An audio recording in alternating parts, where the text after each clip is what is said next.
Have you ever gotten a speeding fine or a traffic infringement that was so excessive you just couldn't believe the police officer gave it to you? Well, trust me, I've been there multiple times and it's not fun. I mean, you try to explain yourself and be as nice and respectful as possible, but they don't really care and they're giving you that big fine, and trust me, you'll be complaining for days, if not weeks. You see, a long time ago, there was someone I know who was going 230 k's an hour in an 80 k an hour zone on their superbike in the 80s. They got pulled over by the police on radar and he got given a warning. And the police officer's exact words were, "I don't want to have to see you on the news tomorrow because you went around a tree." If that happened nowadays, well, I'm sure you can imagine exactly what would happen to the police officer and them. Now, I'm not defending what he was doing. 230 is pretty fast for a public road.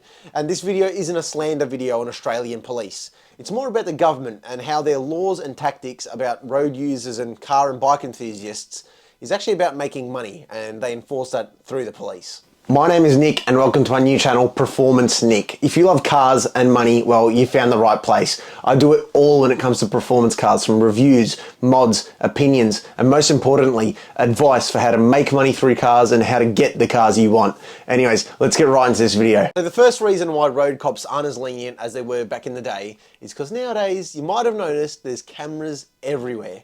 Is that a bad thing? Not necessarily, because when it comes to murder cases and all these high-end crime cases where they need to track a person's movements from place to place, it's good because you can catch those people.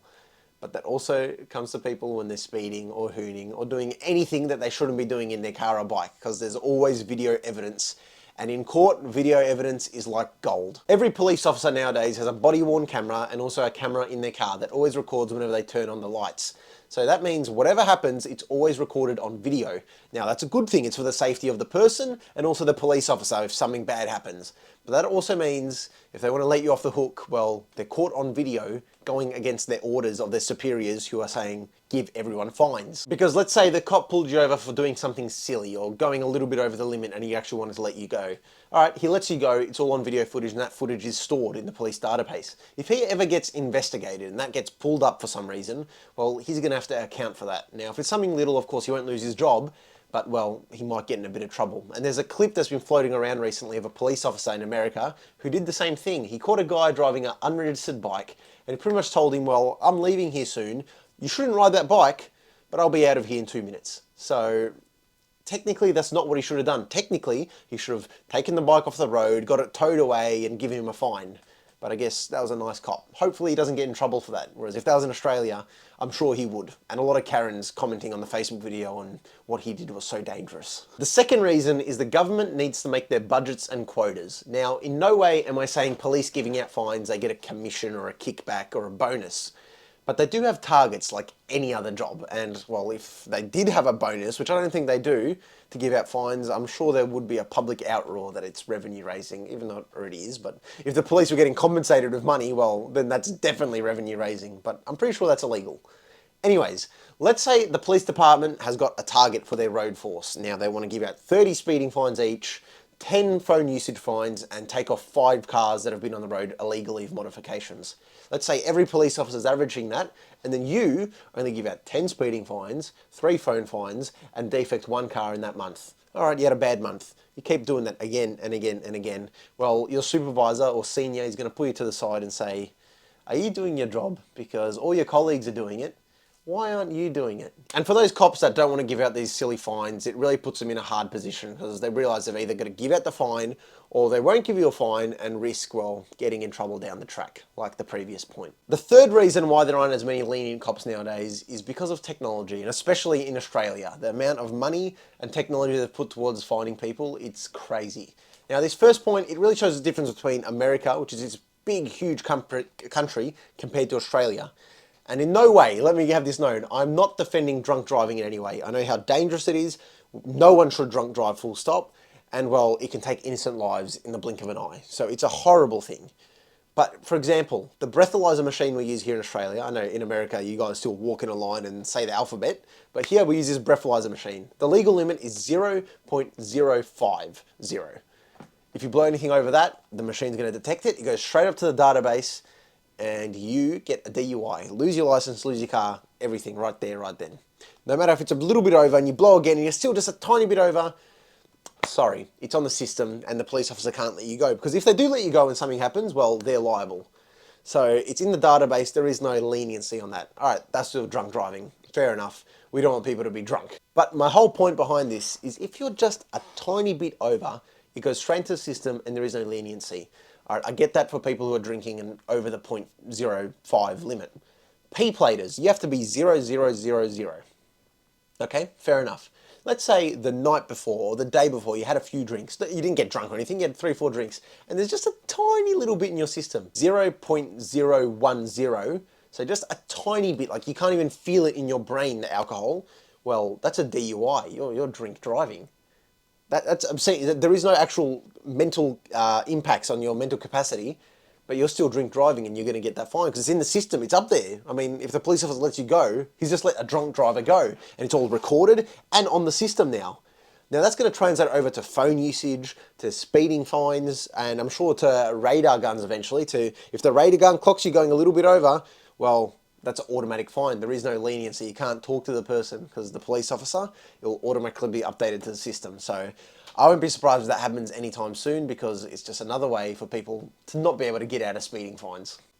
Now, my last point number 4, and this, it's not really have to do with lenient police, but more the government. And I cannot believe this in Australia that we have this compared to Europe and America and stuff like that. We've got unmarked roadside cameras, at least in Victoria, I know it's the worst. So these are just your average family cars. I'll put some up on the screen. You can see what they look like. They're just average family cars that hide on random streets. It can be a main street, it can be a freeway. It can literally be a one-way empty street. And they hide there and they make money if you speed past them because there's a hidden camera inside there. They'll send you a fine to your house. Yep, I know you Americans just cannot fathom that, considering you guys have got like 4 speed cameras in the whole country. Well, we have these all over our streets that are, hidden in plain sight. And the craziest part of it all, and to show it's all about money, not safety, the government pays a third-party company to do this. That's not a government agency, that's a private business. So obviously they're making money off this. So what do? They're as scummy as possible. They're illegally parked on nature strips, parked on the side of freeways where the speed limit changes because of roadworks, parked at the bottom of a hill so you're coming down the hill and speeding. They'll do anything because the more fines they give out, the more money the government pays them. Now you'll see a lot of the times, most Australians realise that these are revenue-raising cameras, not road safety cameras as they're called.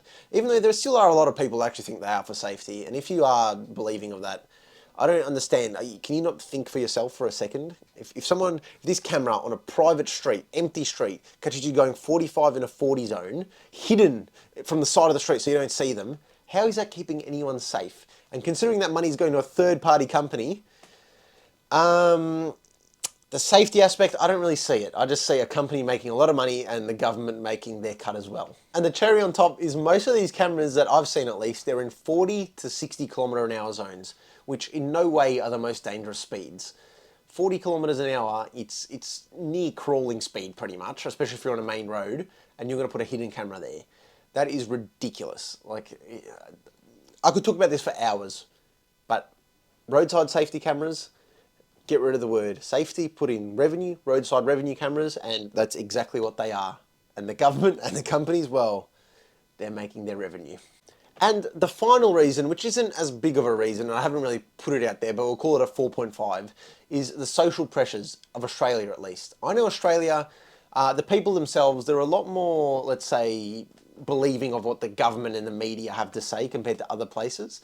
And when you see videos posted online that the police post and the news post about people speeding and doing, wheelies and stuff like that, well, most of the comments and stuff like that, they're very, very, very anti, crush the bike, crush the car, lose his license forever, send them to jail, all this stuff, just for little infractions, speeding on an empty road or whatever the case may be. So the police have got the pressure from the people and the media.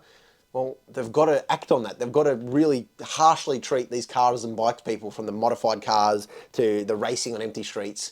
They've got to be harsh. Whereas America, well, yes, they've got bigger problems with their crime statistics and stuff like that, but they focus on other things compared to what we're focusing on here. So I hope this brings a bit of clarity on why road cops aren't as lenient as they were back in the day, especially in Australia.